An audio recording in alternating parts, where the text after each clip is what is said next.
నమస్తే, welcome to hash tag you. నేను మీ రాజేష్. సినీ నటుడు పోసాని కృష్ణమురళికి గుంటూరు కోర్టు ఊరట కలిగించింది. ఎట్టకేలకు గత సాయంత్రం ఆయనకు బెయిల్ మంజూరు చేసింది. ఈ నేపథ్యంలో ఆయన గతంలో డిప్యూటీ సీఎం పవన్ కళ్యాణ్, అట్లాగే మంత్రి నారా లోకేష్, అట్లాగే కూటమి నేతలు చంద్రబాబులపైన కూడా అనుచిత వ్యాఖ్యలు చేసినటువంటి పోసాని కృష్ణమురళిపైన ఏపీసీఐడి కేసులు నమోదు చేసింది. మరోవైపు ఆయనకి ఇప్పుడు తాజాగా షరతులతో కూడినటువంటి బెయిల్ మంజూరు చేసినట్టు తెలుస్తుంది. ఎట్టకేలకు ఆయన రిలీజ్ అయ్యారు. ఉదయం గుంటూరు జైలు నుంచి బయటకు వచ్చినటువంటి సందర్భం. మరోవైపు షరతులు కానీ ఒకసారి చూస్తే మనకు ఆయన ఇచ్చినటువంటి బెయిల్ కండిషన్స్ చూస్తే పోసానికి కోర్టు విధించినటువంటి షరతులు ఏంటంటే 2 లక్షల విలువతో 2 వ్యక్తులతో పూచీకత్తు ఇవ్వాలి, జైలు నుంచి విడుదలైన తర్వాత దేశం విడిచి వెళ్ళడానికి వీలు లేకుండా షరతు పెట్టింది.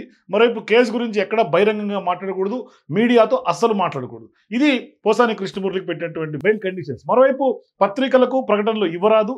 4 వారాల పాటు ప్రతి మంగళ గురువారాల్లో ఉదయం 10 గంటల నుంచి 12 గంటల మధ్యలో వచ్చి ఆయన మంగళగిరిలో ఉన్నటువంటి సిఐడి కార్యాలయానికి వచ్చి అక్కడ హాజరై సంతకం చేయాల్సినటువంటి కండిషన్ కూడా ఉంది. మరోవైపు ఖచ్చితంగా ఈ కేసుకు కూడా సహకరించాలి అనేది కూడా ప్రధానంగా తెలుస్తోంది. ఇవన్నీ కూడా బెయిల్కి సంబంధించినటువంటి కండిషన్స్.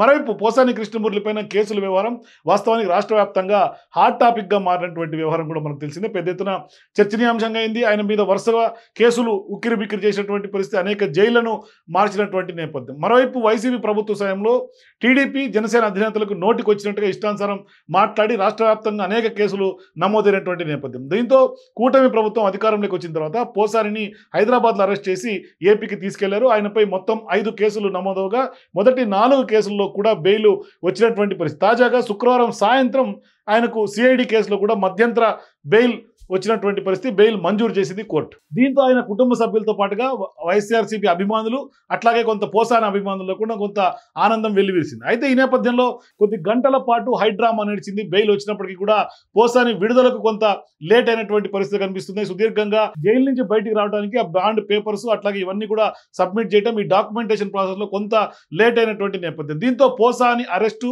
అయిన తర్వాత ఇప్పుడు బెయిల్ వచ్చిన తర్వాత ఆయన జైలు నుంచి ఎప్పుడు బయటకు వస్తారా, బెయిల్ మంజూరైనా కూడా జామీన్లు అందించడంలో కొంత జాప్యం జరగడంతో కొంత పోసాని అభిమానుల్లో ఒక రకమైనటువంటి ఉత్కంఠ కొద్ది గంటల పాటు నెలకొంది. కొంత ఆలస్యమైనట్టుగా కనిపిస్తుంది రిలీజ్ అవటం.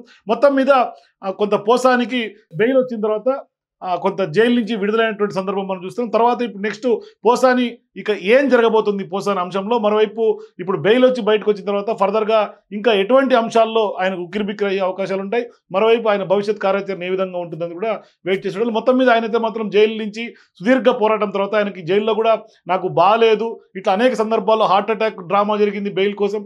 ఇవన్నీ అయిన తర్వాత ఎట్టకేలకైతే మాత్రం ఆయనకి గత సాయంత్రం బెయిల్ రావటం, ఇవాళ ఉదయం రిలీజ్ అవటం కూడా జరిగింది. దీంతో ఆ కథకు సుఖాంతమైనట్టుగా కనిపిస్తోంది. For more videos please watch hash tag you.